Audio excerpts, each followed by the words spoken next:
Olá, sejam bem-vindos à TV do Parlamento Municipal. Está no ar o Jornal da Câmara. Projetos aprovados na área da educação criam gratificação e 400 cargos de professores. E ainda, CPI do DEMAI realiza primeiras oitivas e houve empresário que denunciou suposto esquema de propina. Estas e outras informações você confere a partir de agora, aqui no Jornal da Câmara.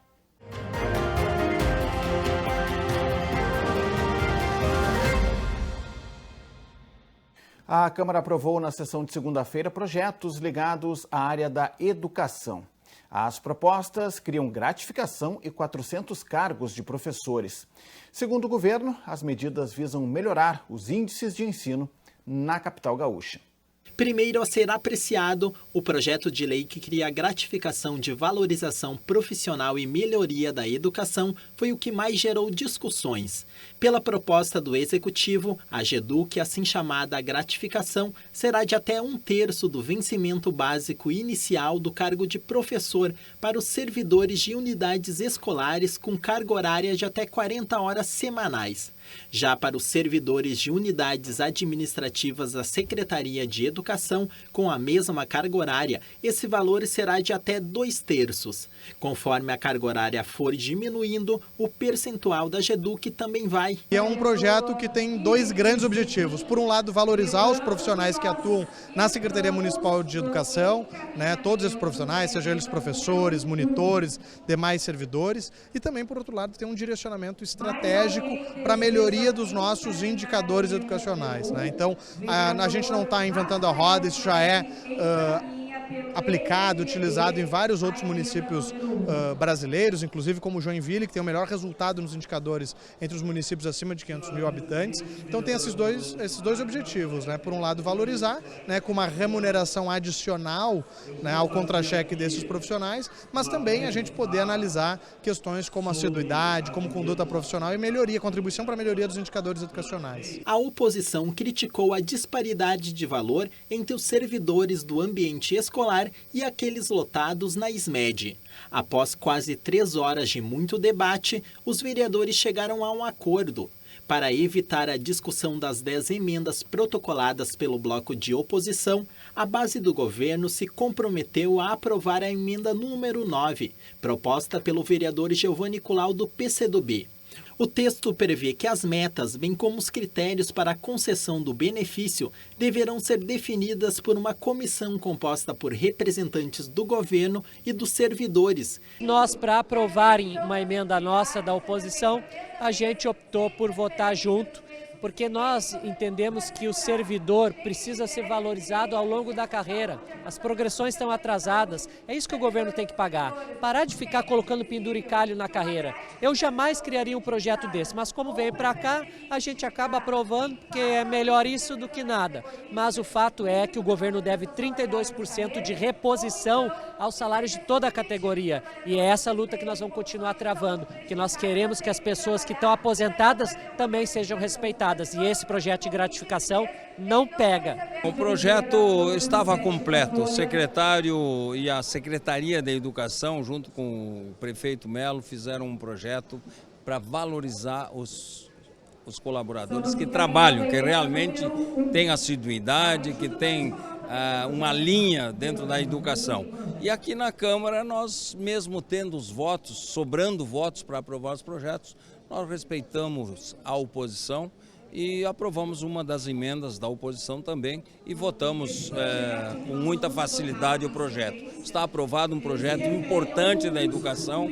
Porto Alegre precisa melhorar seu IDH e já começou com muita velocidade. Outros 2 projetos de autoria do Executivo envolvendo a educação também foram aprovados na sessão de segunda-feira. Um deles trata das modalidades de provas a serem aplicadas aos candidatos nos concursos públicos para o cargo efetivo de professor do Magistério Público Municipal. O texto prevê a inclusão das etapas de prova didática e de avaliação psicológica. A outra proposta cria 400 cargos de provimento efetivo de professor, que, segundo a Prefeitura, são necessários devido ao alto número de profissionais com afastamentos legais como problemas de saúde. A proposta, porém, extingue cerca de 1.100 cargos operacionais, como auxiliar de cozinha e jardineiro. A justificativa do executivo é de que essas vagas não serão mais providas pela natureza das atribuições e pela evolução dos processos de trabalho. Também do Executivo, a Câmara aprovou o projeto que prevê a contratação temporária de 15 profissionais para o DEMAB. Ainda foi aprovada a regulamentação para comprovar união estável em pensão por morte no âmbito do Previmpa, o sistema de previdência dos servidores municipais. Outra matéria aprovada estabelece alterações na lei que institui o sistema de sobreaviso na Secretaria Municipal de Saúde. Confira agora outras propostas aprovadas na sessão de segunda-feira. De autoria dos vereadores Ramiro Rosário, do Novo, e Fernanda Bart, do PL, foi aprovado o projeto que prevê alterações nas regras para instalação de canis e gatis. Também recebeu o voto favorável do plenário a matéria da vereadora Cláudia Araújo, do PSD, que trata sobre a digitalização do acervo da Biblioteca Josué Guimarães. Os detalhes e mais projetos aprovados você confere no site da Câmara de Vereadores de Porto Alegre. A tribuna popular desta semana foi ocupada pelo Sindicato dos Depósitos, Distribuidores e Comerciantes de Areia do Rio Grande do Sul. O Sindareia defendeu a necessidade de dragagem de desassoreamento do Guaíba. Diferente da dragagem de navegação, neste tipo de prática, os sedimentos retirados do fundo do rio não voltam para a água e podem ser aproveitados no setor da mineração.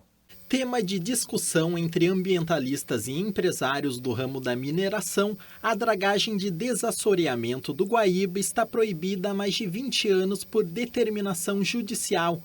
Na tribuna da Câmara, Laércio Tadeu, presidente do Sindareia, afirmou que, além de possibilitar maior vazão de água e, consequentemente, ajudar a prevenir inundações, o procedimento contribuiria com a recuperação econômica do setor da areia, um dos mais afetados pela enchente de 2024. Conforme Laércio, o Sindareia tem hoje 92 dragas. Ele citou como exemplo de dragagem feita com êxito a que foi realizada no Arroio Dilúvio. Arroio Dilúvio, ele foi feito estacionamento. Quem nós vimos na rua até tinha sofá, resto de pneu, foi todo ele dragado, ele não encheu.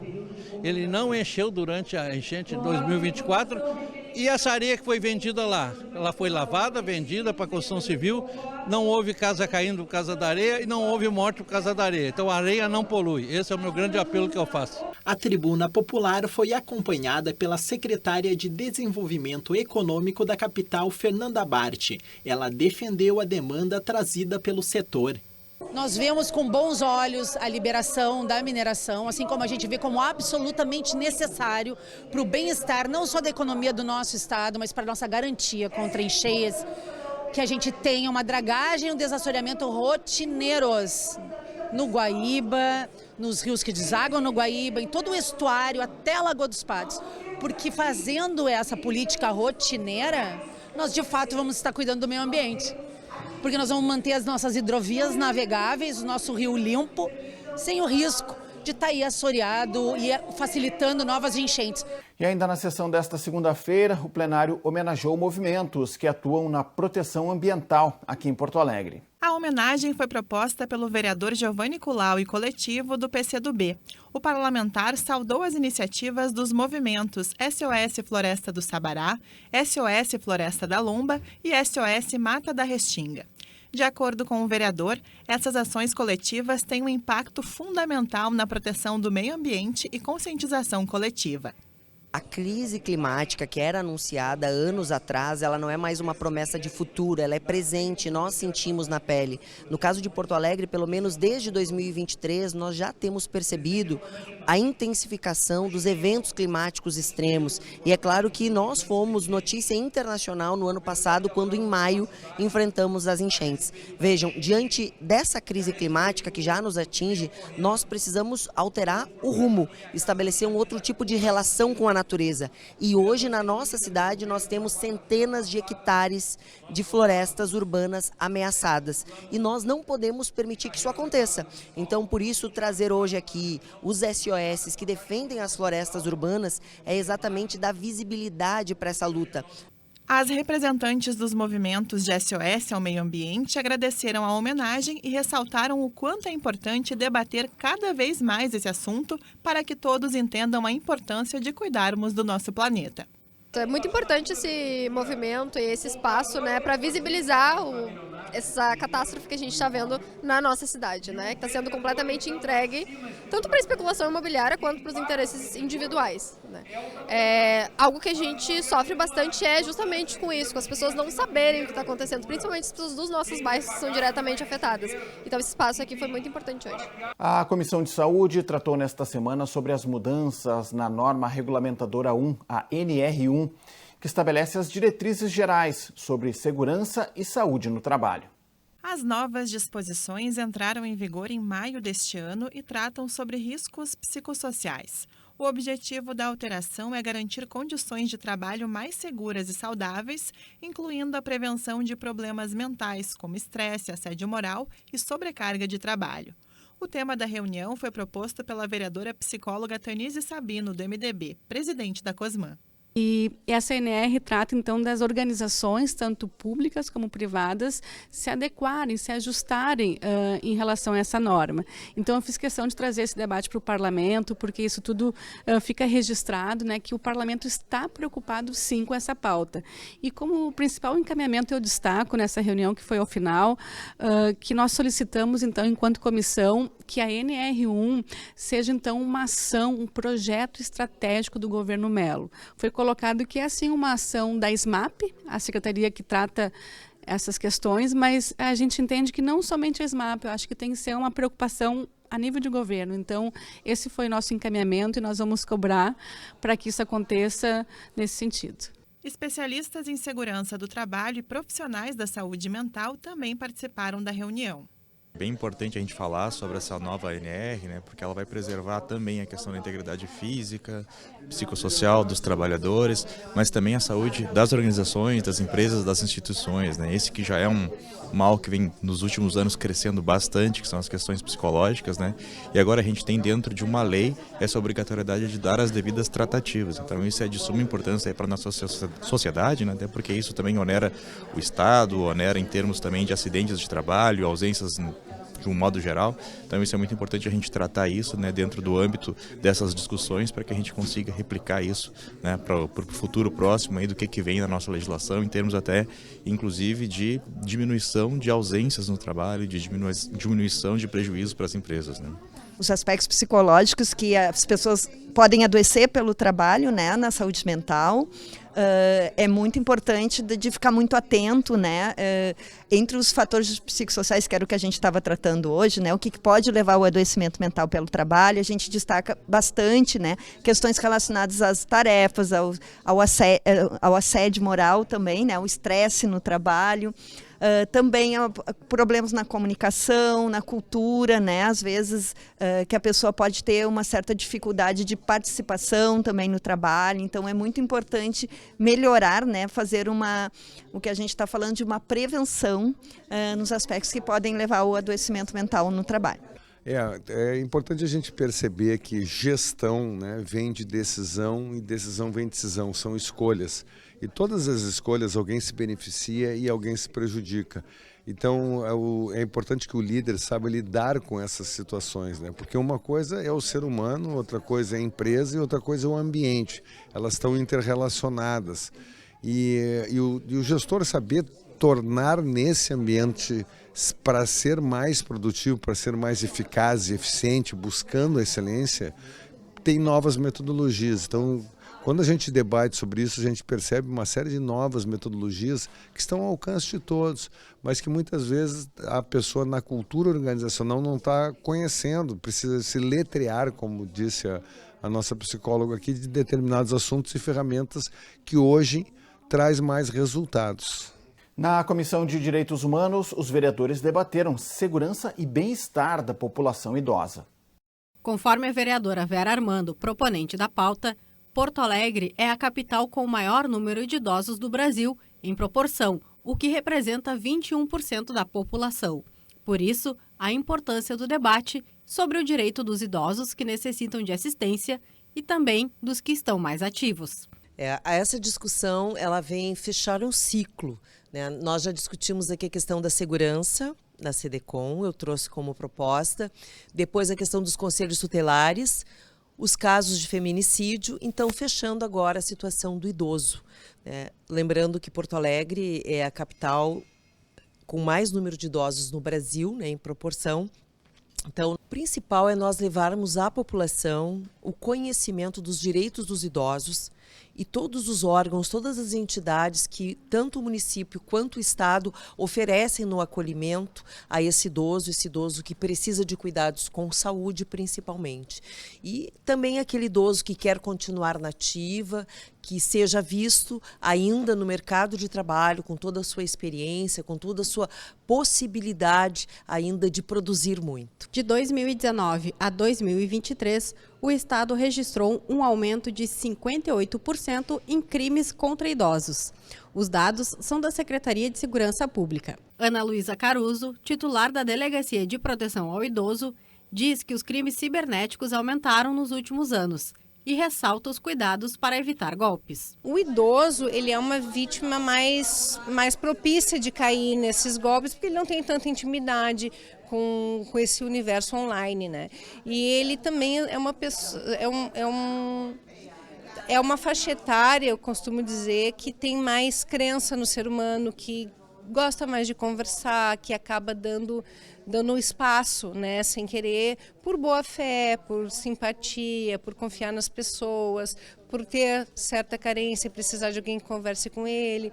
Aí ele está na rua, chega alguém para conversar, ele muitas vezes não desconfia que aquilo seja um golpe, né? Então ele acaba se colocando em risco muitas vezes. O idoso recebe um telefonema perguntando se fez alguma compra, e aí ele se apavora porque ele não fez a compra, acaba passando dados, e com aqueles dados são feitos empréstimos consignados na conta dele, né? Então ele teria que talvez ter a cautela de ver que nada que é feito pelo telefone não pode ser feito daqui a pouco numa agência bancária, né? Claro que tem alguns que têm dificuldade de locomoção e tudo, que é um pouco mais difícil, mas é sempre bom pedir ajuda para um neto, para um sobrinho, para um filho que tenha mais intimidade, no caso do idoso não se sentir à vontade, né? Porque tem muitos hoje em dia que sabem bastante, né?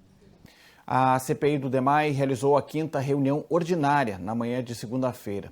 O encontro foi marcado pela primeira rodada de oitivas. A CPI recebeu nesta segunda-feira a deputada estadual do PSOL, Luciana Genro, e o empresário e ex-diretor da empresa MG, Luiz Augusto França. Luciana foi a primeira a depor. A parlamentar declarou que teve conhecimento das suspeitas de corrupção no final de 2023, quando França a procurou para denunciar o esquema de propina. De acordo com o material apresentado por França, entre 2021 e 2023, o então diretor-geral do DEMAI, Alexandre Garcia, teria cobrado 5% do valor do contrato em propina da empresa MG.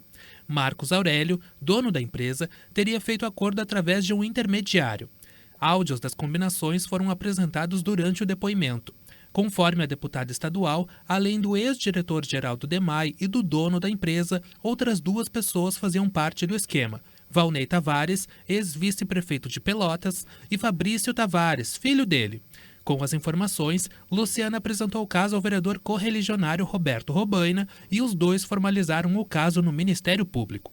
Mesmo pagando essa propina, o DEMAI vinha segurando os pagamentos, e que ele havia inclusive denunciado essa situação da propina para o prefeito, para a prefeitura, mas que nenhuma providência havia sido tomada, inclusive o diretor, que é o senhor Alexandre Garcia, continuava à frente do DEMAI. Esses desacertos da propina, né, entre o gestor e a empresa, paralisaram o serviço e também tornam o serviço mais caro, porque obviamente que a empresa cobra mais porque ela tem que pagar propina. Então o dinheiro do contribuinte está sendo usado ilicitamente para pagar propina e não para remunerar de forma justa um serviço que a empresa deve prestar à população, especialmente através do DEMAI. Em tese, sim, depois de bastante tempo foi aberto um procedimento investigativo, mas a gente ainda não sabe qual é o resultado desse procedimento. Até hoje ele não veio a público.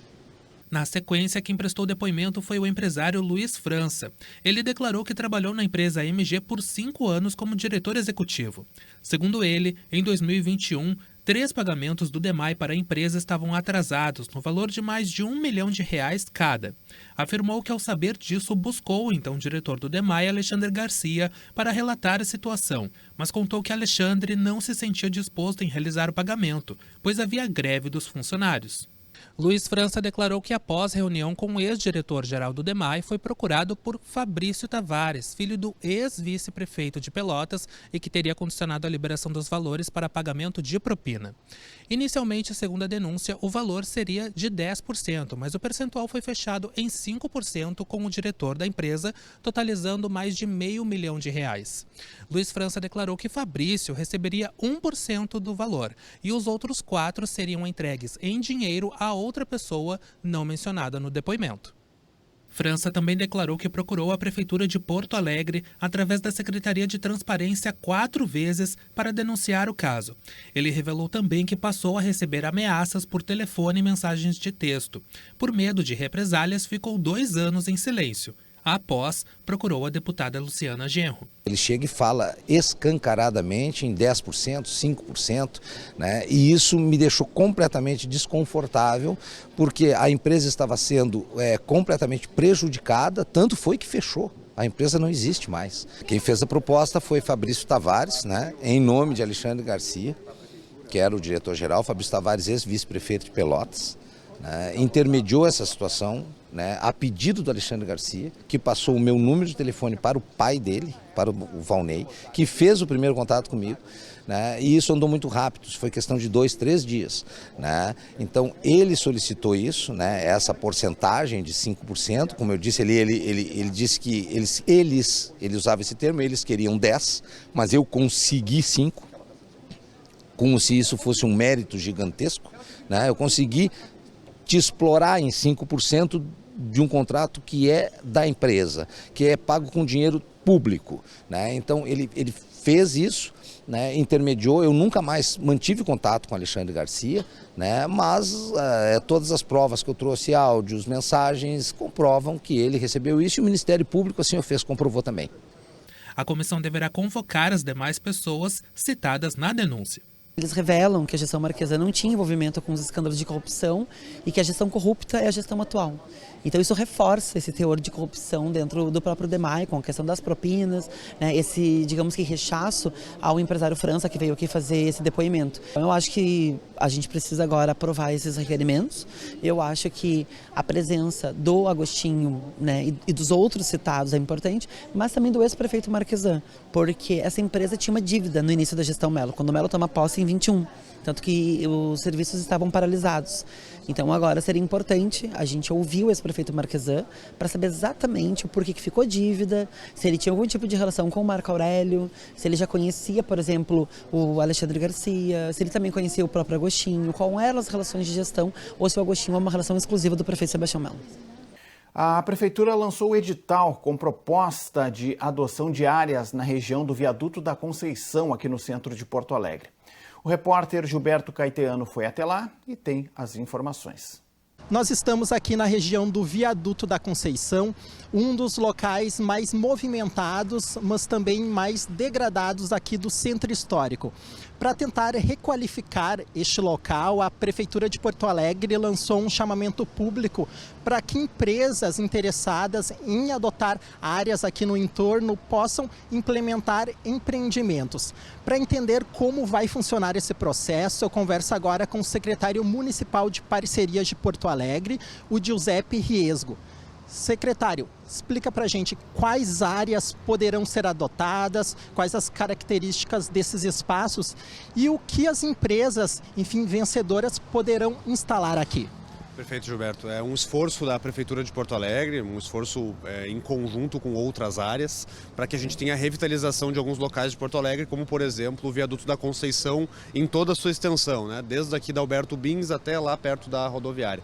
O objetivo aqui é trazer empresas para que elas possam vender algum produto, seja ele um serviço, seja alimentação, seja o que for, para que a gente tenha mais movimentação e tenha mais alguém de olho no local, nos auxiliando com a limpeza, com os cuidados, com a arborização, urbanização, paisagismo, enfim, para que fique mais agradável circular por aqui, assim como nós já fizemos no Viaduto do Obirici, no Viaduto Dom Pedro I, em outras áreas de Porto Alegre que estavam precisando de uma melhoria. É lógico que, na nossa visão, não é meramente colocar uma empresa que se resolve o problema da degradação do local. É um trabalho em conjunto da Prefeitura, com a Guarda Municipal, com a assistência social, porque é um ambiente que tem bastante morador de rua circulando, também com a Brigada Militar e todos aqueles que possam nos auxiliar para tentar revitalizar e melhorar esse ambiente que tu bem mencionou, né? É uma área central de Porto Alegre, muito movimentada, mas que precisa de uma revitalização, e é por isso que a gente está abrindo esse edital com 5 espaços para 5 empresas se estabelecerem por aqui, de acordo com os critérios que nós colocamos no edital.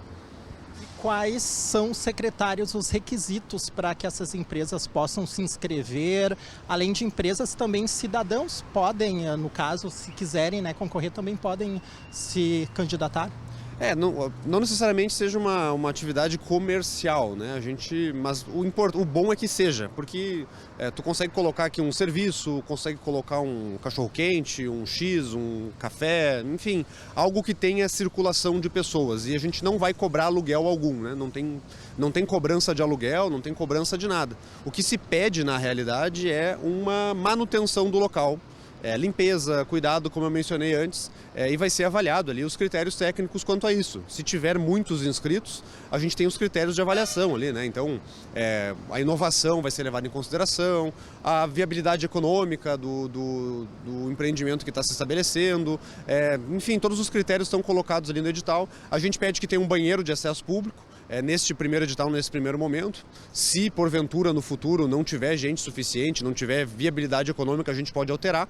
O foco aqui, na realidade, é revitalizar o local. Então a inscrição é via e-mail, mandar um e-mail lá para a nossa secretaria, no apoipoa@portoalegre.rs.gov.br, e assim a gente vai direcionar até o dia 25 de julho, que é o prazo limite desse edital. Se tivermos gente suficiente inscrita, vai ser feita a avaliação. Caso não tenha o suficiente, que pode acontecer também, a gente pode estender o edital, porque o objetivo final é melhorar a área, né? É trazer gente para cá para estar circulando gente de bem aqui durante o dia.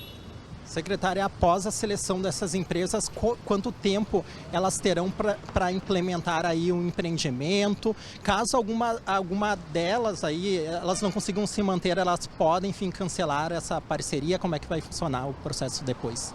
Bom, a gente não estabeleceu no edital quanto tempo nós vamos dar para a empresa se instalar. Não quero também deixar travado e amarrado de uma forma que não tenha flexibilidade.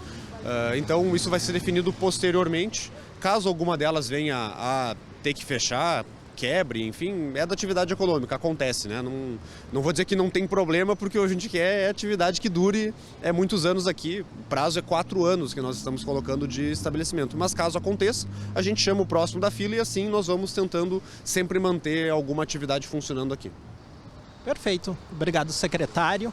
Então tá aí o recado, o edital segue aberto até o dia 25 de julho. Mais informações, só acessar o site aí da Prefeitura Municipal de Porto Alegre.